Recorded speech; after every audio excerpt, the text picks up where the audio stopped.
Oi, Adriano, como vai? Tudo bem? Olá, tudo bem por aqui? Apesar da pandemia, a gente vai sobrevivendo, né? E por aí. Tá tudo tranquilo, tudo sossegado. Eu passo os meus dias batendo papo, proseando com pesquisadores de norte a sul, leste a oeste. Eu fico percorrendo a Rosa dos Ventos aqui do Brasil e, eventualmente, eu tenho ido para fora também, Portugal, Espanha, Itália. Então, para mim, a pandemia tem sido bastante agradável. É, Tá muito bem. agradável. Cada hora é um assunto diferente, uma pesquisa diferente, e eu gosto muito. Eu queria te fazer uma pergunta. Antes de começar, eu queria saber como é que se sente um gaúcho da região de Santa Maria, em Cuiabá, no calor aí de Cuiabá. Você está aí tem quanto tempo? E como é que você se sente aí? Eu me sinto como se eu estivesse eternamente no calor do verão de Santa Maria. Então, Santa Maria é uma cidade, assim como Cuiabá, é uma espécie de, de depressão, assim, né? E é muito quente no verão, porém muito frio no inverno. E aqui em Cuiabá a gente tem só esse lado do calor o ano inteiro, né? Então isso estranha bastante. Também o período seco, né, que é uma coisa realmente diferente para mim. Aqui em Cuiabá, de mais ou menos de julho, agosto até final de outubro, mais ou menos, é muito seco. Tem muita fumaça, né, queimada, etc. Isso também é uma coisa que estranha bastante. Mas fora isso, é bastante interessante, assim, bastante desafiador e agradável viver num lugar diferente, né? E qual é que era a outra pergunta mesmo? Eu esqueci. Há quanto tempo você Eu ia está aí completar. em Cuiabá? Ah, sim, eu tô desde 2017, né? Então, tô indo para 4 anos aqui já. Já está virando cuiabano, né? Cuiabano já? Tem, Quase. tem uma cidade aí que eu esqueci o nome. Eu estive lá numa das vezes que eu fui trabalhar em Cuiabá. Num fim de semana eu fui lá. É uma cidade turística. Como é que chama? Chapada dos Dos Guimarães. Guimarães? Chapada dos Guimarães. Ah, sim. Você já foi lá? Claro, claro. Lá é muito agradável. Lá é mais fresco, né? É mais alto. Tem muitas cachoeiras e restaurantes interessantes. É um lugar legal para ir. Uma cidade bem pequenininha, assim, né? E tem muito ecoturismo em volta. Então é bem, bem legal lá. E é relativamente próximo. Ok. Me fala uma coisa, ô Adriano. Você fez graduação, mestrado e doutorado, tudo em filosofia, desde sempre? Exatamente. Estudei música também um tempo, né? Cursei alguns anos de graduação em música, licenciatura, mas depois no percurso eu acabei ficando na filosofia. Não vai me falar que você fez parte dos engenheiros do Havaí? Não, quem dera, né? Talvez eu estivesse ainda na música, né? Mas eu não sou nem engenheiro, nem do Havaí, e também é uma outra geração, né? Eu sou um pouquinho mais novinho aí do que a galera dos engenheiros. Ok. Mas gosto muito. Eu também gosto bastante. Você fez a sua graduação em Santa Maria? Isso, na UFSM. Uhum, legal. E aí, o seu doutorado, qual foi, que nós vamos conversar hoje sobre o teu doutorado, qual foi o objeto da tua pesquisa no doutorado, Adriano? O objeto da minha pesquisa de doutorado foi a historicidade da música pensada a partir da filosofia do Hegel, e em contraste com a música dodecafônica que surge com um compositor chamado Arnold Schoenberg no início do século XX. Ok. A sua abordagem foi transdisciplinar, assim, sob várias perspectivas, sob a perspectiva de várias disciplinas? Eu busquei relacionar principalmente filosofia e musicologia. Então, a musicologia é também uma ciência relativamente nova, né, e no Brasil ainda pouco explorada. E por conta dessas novas perspectivas que a gente tem em pesquisa e também na filosofia, e por influência do meu então orientador, o professor Eduardo Luft, da PUC, eu busquei algum vínculo com outra área, né? E como eu tinha essa formação em música, já eu consegui aproveitar o interesse que eu sempre tive em trabalhar com música e os conhecimentos prévios que eu tinha, e aprofundei aí nessa relação com a filosofia. Ok. E você foi buscar em Hegel? Assim, o filósofo que você mais trabalhou foi o Hegel?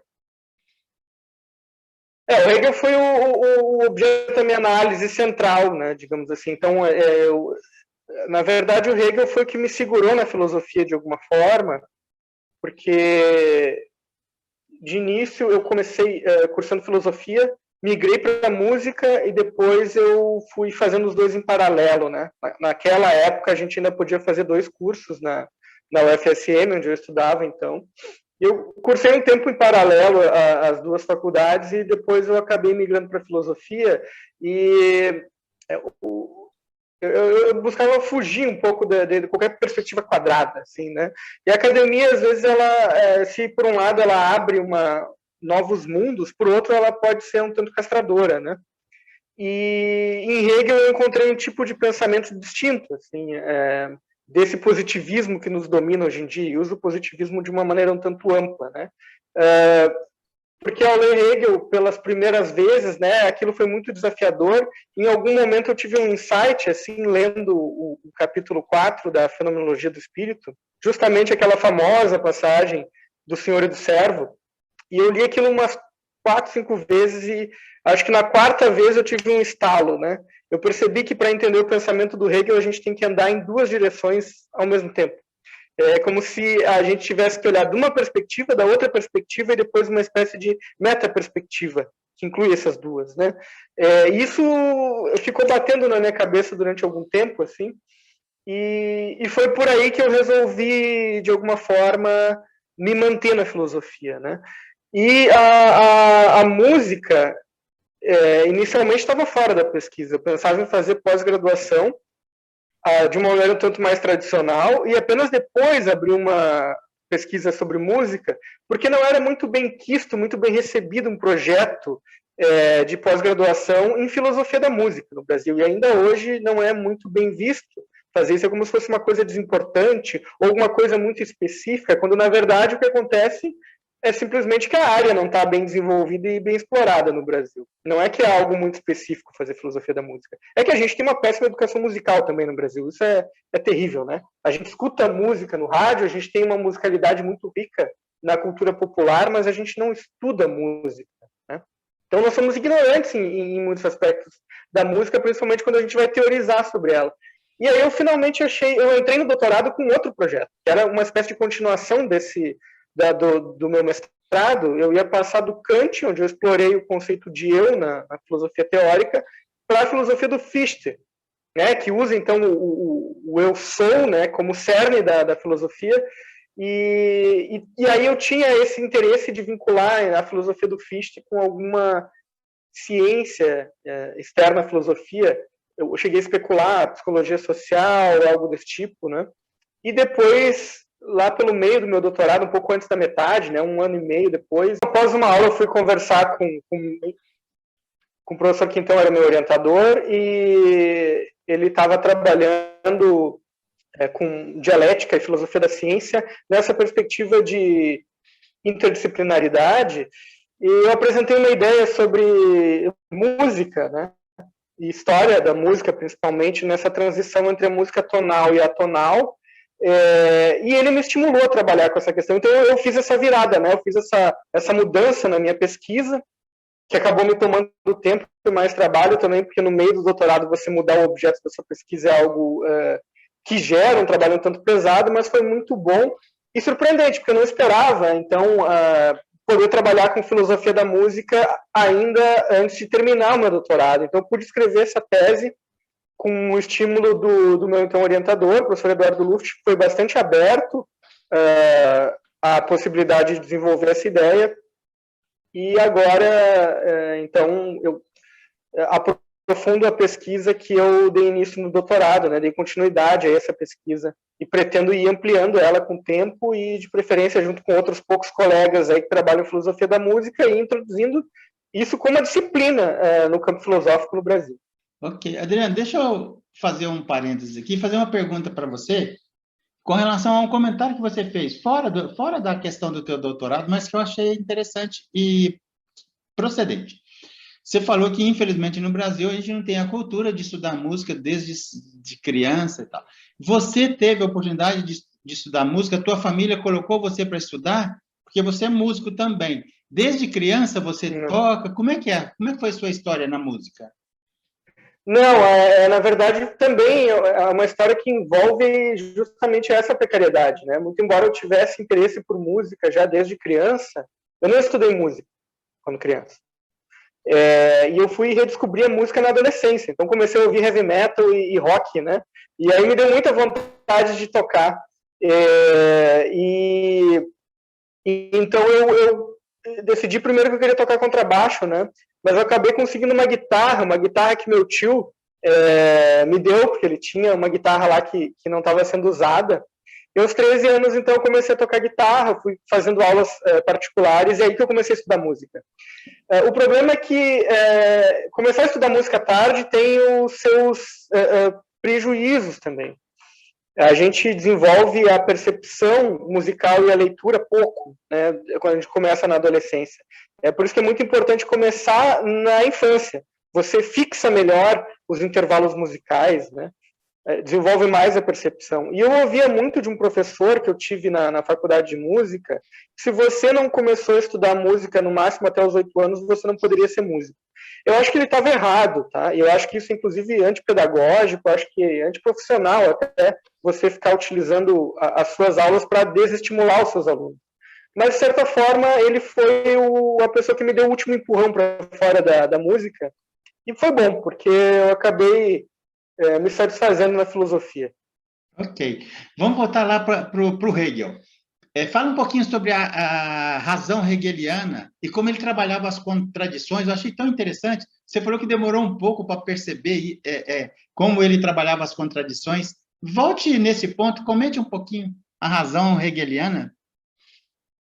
Não, o pessoal fala muito da contradição, né? A contradição acho que é um aspecto de algo que, ao meu ver, é mais amplo, que é uma espécie de pluriperspectiva. E é isso que me chamou a atenção. Quer dizer, enquanto uma narrativa tradicional, filosófica, né, argumentativa, ela tem é unívoca, quer dizer, você tem aquela via que digamos assim, o narrador, o argumentador apresenta, mesmo quando ele apresenta diversos pontos de vista, ele não coloca um ponto de vista simultaneamente diante de outro, que é algo que o Hegel consegue fazer. Você tem uma perspectiva semelhante em Platão, por exemplo, que além de trabalhar com dialética, ele escrevia diálogos, né?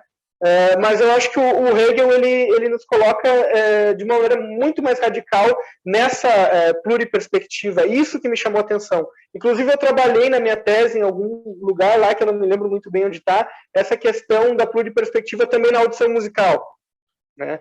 Então, e isso que me chamou a atenção, quando o conflito do senhor do servo, você só entende quando você percebe que você tem duas consciências que são iguais, formalmente falando, né? E elas se diferenciam no conflito. Só que o que uma é para a outra, a princípio é igual, né? Só que você tem a perspectiva de uma com relação à outra e da outra com relação a uma. E depois o contrário, né? E elas precisam se diferenciar, porque elas estão uma diante da outra, elas não são a mesma, né? E aí, enfim, aí tem todo um jogo dialético e especulativo, né? A gente fala muito da dialética, e Hegel esquece o outro lado, né? É uma dialética especulativa, porque o Hegel ressaltava o caráter, digamos assim, negativo, até mesmo cético da dialética. Ele chamava o aspecto positivo da razão de especulativo, né? Então, a dialética do Hegel é uma dialética especulativa. A contradição ela surge por conta também dessa pluriperspectiva, ao meu ver. Ok. Você, em dado momento, você trabalha o conceito de historicidade e trabalha a historicidade da arte. Queria que você falasse um pouco sobre isso.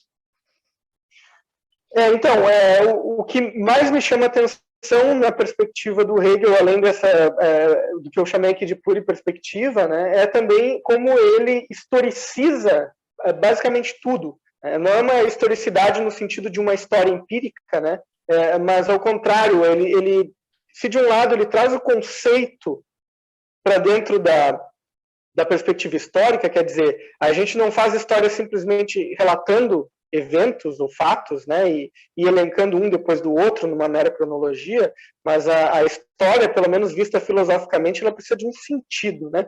E esse sentido é dado por uma estrutura lógica racional, que sem ela a gente não consegue significar a história, e sem significar a história não é história. Né? Então, esse lado é interessante, mas tem um outro lado, que é o lado que ele historiciza os conceitos. Quer dizer, o próprio conceito ele tem, de um lado, um processo dialético, dinâmico da sua própria formação, que está vinculado, então, com a maneira com que, dado o que esse conceito é, o que vai acontecer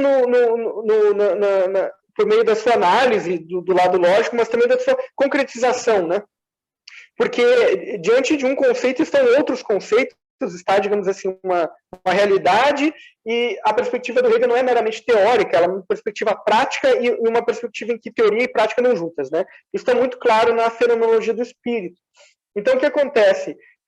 Os conceitos tanto têm uma processualidade lógica, que é uma coisa, quanto eles têm historicidade.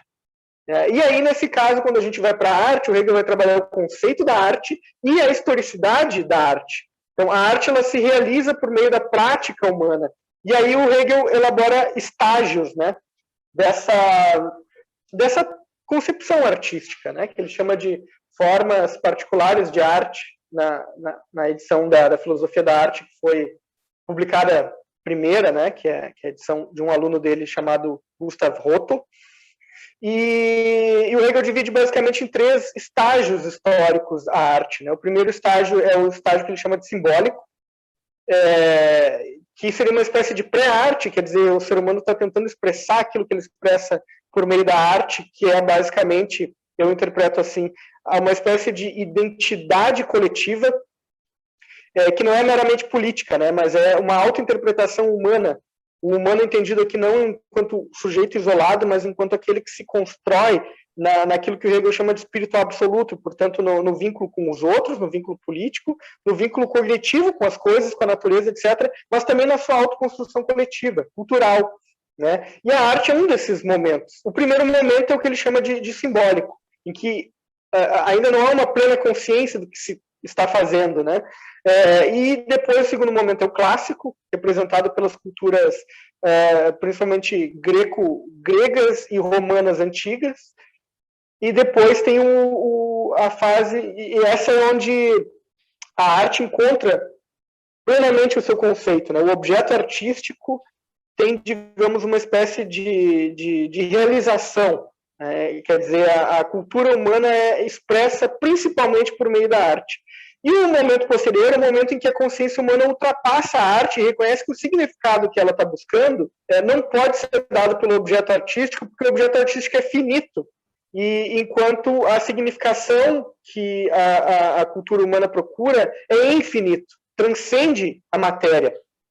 E esse é o estágio que o Hegel chama de maneira muito genérica de arte romântica, que não está vinculado com o romantismo do século XIX, ainda é uma outra coisa. Né? Então a gente tem 3 estágios, né?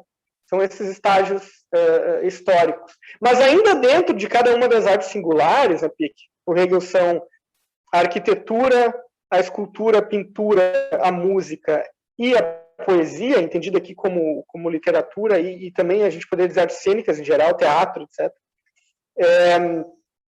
Tem uma historicidade própria ali dentro. E eu busquei explorar isso dentro da música, porque o Hegel não fez isso. Quer dizer, o Hegel explora assim, alguns estágios históricos de algumas artes, como a pintura, a arquitetura, a poesia, mas da música ele não faz. E ele mesmo disse que não faz porque ele não tinha conhecimento suficiente. Né? Então, essa é uma das questões. O outro lado é como a gente naturalizou em algum momento histórico uma determinada gramática musical, eu não cheguei a usar esse termo na minha tese, mas hoje em dia eu usaria esse, que a gente chamou de sistema tonal na música. Quer dizer, a ideia de que o tom é central. Era justamente isso que eu queria que você falasse. O que é razão musical tonal e atonal? Então. E aí está vinculado com a historicidade, né? Quer dizer, com essa ideia do Hegel de que as nossas concepções elas vão se formando historicamente, né? Mas não aleatoriamente, contingentemente, né? Como mera soma de acontecimentos ou fatos. Quer dizer, tem uma lógica por trás disso e uma lógica de desenvolvimento que vai do mais simples e abstrato ao mais complexo e concreto. né? Mas claro que esse concreto ele guarda esse grau de universalidade do abstrato também, etc. Então, questões de dialética aí, que são um tanto técnicas, mas então eu pensei nesse processo histórico da música, porque a gente pode dizer a partir do século XV, talvez, XIV, a música vai, a música estudada, né, ocidental, europeia, passa por um processo de transição de um modelo modal para um modelo tonal. Isso vai sendo reforçado por meio da transformação da composição do que seriam as notas, né, que está vinculado com o sistema de afinação. Então, quando surge o sistema de afinação temperado, está concluído esse período de passagem da música modal para tonal, e a gente passa a ter, então, uma espécie de gramática que hierarquiza as relações tanto entre as notas quanto entre os acordes, de acordo com a centralidade de uma nota que vai servir como tom. Então, a gente tem uma dinâmica musical que a gente entra na música por meio dessa nota, que é o tom, e a relação dela com as outras notas da escala e do acorde, pensado a partir da tríade, né, o acorde formado por 3 notas, com outros acordes, forma toda a estrutura sintática da música. E a razão tonal seria aquele modo de pensar a música, então uma gramática musical que vem questionar, seria assim uma tentativa de constituição de uma antítese desse sistema tonal, para justamente depois realizar o que o Hegel chama de Aufhebung, né, uma superação desse sistema tonal. Então, buscar horizontalizar a relação entre as notas musicais na constituição do discurso musical. Então, a gente tem como se fosse uma outra gramática musical a partir da obra do Schoenberg. E ele fez isso conscientemente. Ok. Você fala, já caminhando para o finalzinho lá da tua tese, você fala em fim da arte e liberdade e fala em sistemas pós-fim da arte. Eu queria que você concluísse falando um pouco sobre essas questões e também, se eu deixei de fazer alguma pergunta que você considere que seja relevante para o todo da tua tese, fique à vontade para falar. Tá bem, obrigado pela pergunta. Essa é uma questão bastante densa, assim, né? Que dependeria de entender bem a estrutura da filosofia da arte do Hegel. Mas se fala muito nas diversas interpretações da filosofia de Hegel de fim da história, e aí, junto com essa perspectiva, vem também a ideia de fim da arte. Porque qual que é a perspectiva do Hegel? A arte tem uma função muito específica na cultura humana. E ela basicamente é um dos meios que a gente tem de se auto-interpretar enquanto humano, né? E humano aqui não significa simplesmente um indivíduo, um corpo e tal, mas essa vida cultural histórica que nós temos enquanto seres sociais, né, coletivos, etc. O Hegel chama isso de espírito, né? E no caso da arte, espírito absoluto, que é esse grau reflexivo da sociedade humana, digamos assim. Quer dizer, a gente não apenas funda instituições e meios de conviver, mas a gente pensa sobre o que nós somos nessa vida conjunta. Que seria, então, a pergunta mais alta, superior, que a filosofia poderia fazer, ou que os humanos poderiam fazer. E existem 3 níveis de autointerpretação nesse nível que eu chamo cultural. A arte é o primeiro nível, que é o nível sensível. O segundo nível é a religião, e o terceiro é a filosofia. E existe um processo que nos conduz da prática artística para a prática religiosa e que nos leva finalmente à prática filosófica. Chega um momento em que a arte supera a si mesma. Quer dizer, ela encontra os seus limites e, se de um lado ela abre os seus próprios limites para um tipo de arte que questiona a si mesmo, que é reflexivo, que seria então a arte moderna, de outro lado, a arte perde esse caráter de ser o paradigma da autointerpretação humana. E ela passa a ter, então, um caráter inferior, a gente poderia dizer, e, de certa forma, até dependente com relação à religião e depois com a filosofia. Por outro lado, a gente pode trazer questões filosóficas para dentro da arte e questões da arte para dentro da filosofia. Então, a gente tem uma circularidade, ao meu ver, entre arte, religião e filosofia, certo? Então, por que fim da arte? Porque chega um momento que a gente toma consciência plena de que isso que a gente está buscando não vai ser respondido plenamente por meio da arte. Mas não é um fim da arte no sentido de que acabou a arte, porque a arte continua sendo feita a partir dessa consciência de que a arte é precária, ela não nos dá uma visão absoluta, mas ela faz parte desse jogo de autointerpretação. Então, ela traz questões particulares, ela traz críticas, ela traz uma série de coisas, né? Isso está vinculado também com a descoberta da liberdade, também com a autolibertação. Quer dizer, a arte é um processo de construção do que o ser humano é, e esse processo é feito pelo próprio ser humano. Então, no seu fazer da arte, o ser humano tanto descobre a si mesmo como livre, quanto se liberta, se faz livre, né? Então, a arte, no seu último estágio, no primeiro estágio, ela está vinculada com uma espécie de mistério, né? Com uma espécie de terror diante dessa realidade imensa que se abre para o ser humano, que é essa autocapacidade de interpretação, que ele ainda não sabe que está em si mesmo. E aí o Hegel relaciona o estágio da arte simbólica com o conceito estético de sublime, principalmente influenciado ali pelo Kant, né, e pelos empiristas ingleses, provavelmente a ideia do sublime como algo que nos apresenta algo grandioso, infinito, com a gente se põe diante com temor, né? Já a arte clássica, ela traz o belo. O belo é a perfeita adequação entre a forma e o conteúdo na presença finita da obra artística representada já enquanto ser humano. Então, a escultura grega, para o Hegel, é bastante valorizada, né? A ideia do herói também, o herói é a figura É porque o herói, ele é completo, né? Ele faz tudo, ele funda uma sociedade, ele funda leis, né? Ele tem coragem, etc. Ele, inclusive, sacrifica a si mesmo em prol da sua sociedade, da sua prole, coisas desse tipo. Mas a última etapa é a etapa em que o ser humano descobre que aquilo que ele está buscando está além da arte. Mas a arte não deixa, então, de ter um papel ali. Por isso, o fim da arte, né? E a grande questão seria qual que seria, então, o papel da arte depois desse momento. E eu faço essa reflexão na minha tese, principalmente pensando sobre o papel da música. A música está vinculada com uma espécie de consciência e construção de como nós constituímos nossas emoções e nossos afetos socialmente. Porque a música é uma maneira de expressar, para o Hegel, né, a nossa composição interna, ao mesmo tempo que a gente constitui ela. Só que a gente não teria como expressar emoções para outras pessoas pelo mero sentimento, né? Então a gente precisa de uma linguagem para isso. Óbvio que a gente pode usar outras artes para isso, a gente pode usar até a linguagem normal para dizer estou com dor, estou triste, etc. A gente conceitua sentimentos. Mas a música nos permite constituir uma forma de sentimentalidade e emotividade que se torna social. Então a gente constitui a partir da música uma espécie de sujeito musical que é social. Quer dizer, então nós temos uma constituição afetiva que não é meramente minha ou sua, como se eu tivesse uma e você tivesse outra. A gente não vive num solipsismo emotivo. A gente compartilha e constrói formas de emoção socialmente. Então, dependendo da cultura a qual a gente pertence, a gente vai ter formas emotivas distintas, e a música faz parte disso. Então essa é mais ou menos a minha conclusão lá na minha tese. É claro que tem bem mais coisa do que isso.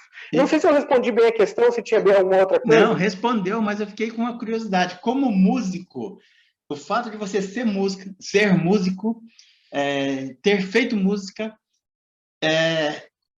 impactou o teu desfecho na dissertação? Você trouxe a tua vivência na música para fazer suas considerações finais na tese? Ou você separou uma coisa da outra?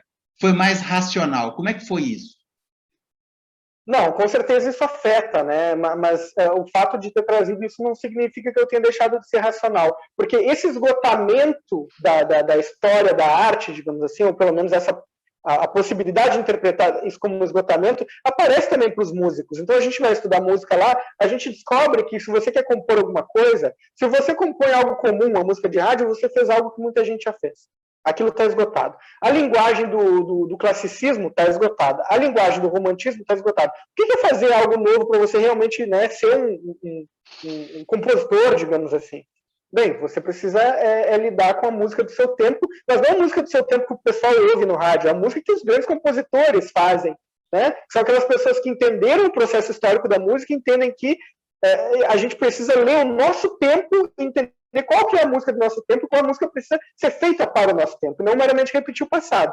Então, Aí entra a questão do dodecafonismo, e entraria também, se fosse adiante nessa linha, né, a música eletroacústica, quer dizer, a ideia do questionamento da ideia de nota, né, eu trabalho com som puro, som, música lida com som. Então, muitos compositores de música eletrônica erudita ou clássica, não é um termo correto, mas a gente usa, né, fazem isso.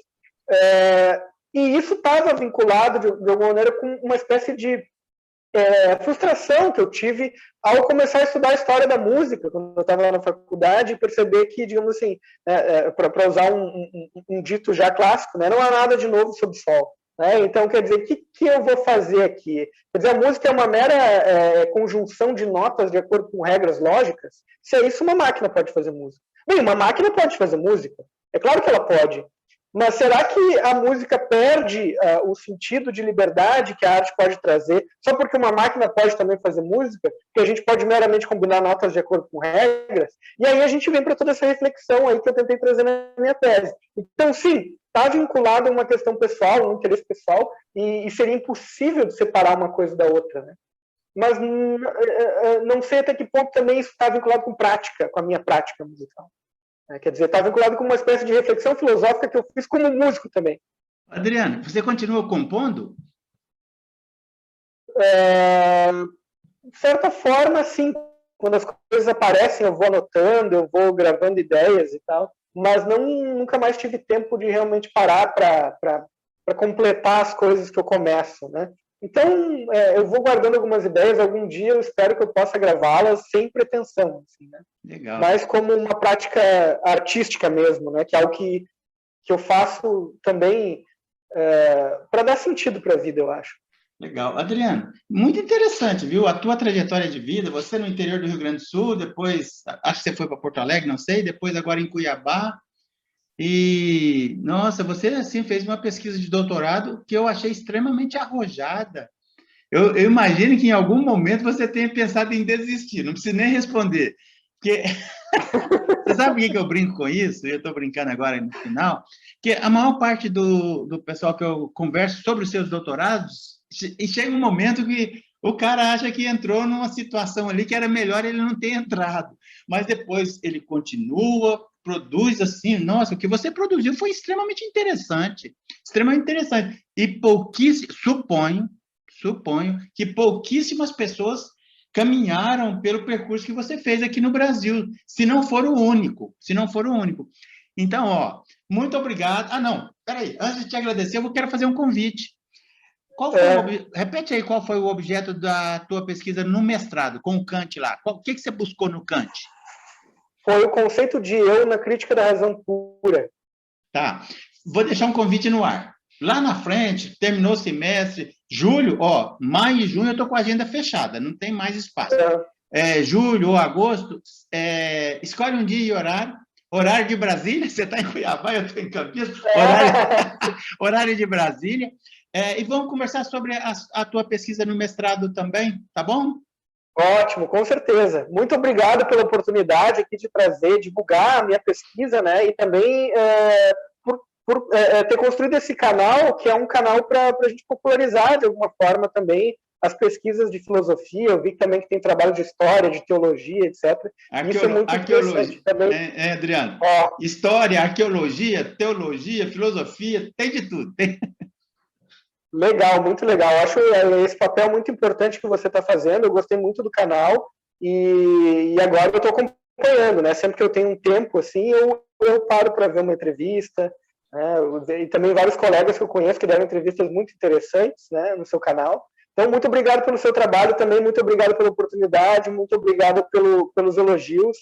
E é isso. Beleza. Ó, tá em podcast também, tá? Vai sair lá o link para quem quiser ouvir a nossa prosa, o nosso bate-papo. Estiver na cozinha, mexendo na cozinha, estiver dirigindo, vai estar em podcast também, já está. Então, quando eu subir o nosso bate-papo aqui para o YouTube, já vou subir para o podcast também, tá bom? Legal, bacana, eu vou divulgar. Valeu, ó, um abração, muito obrigado. A gente se fala. Obrigado, um abraço aí, Pé.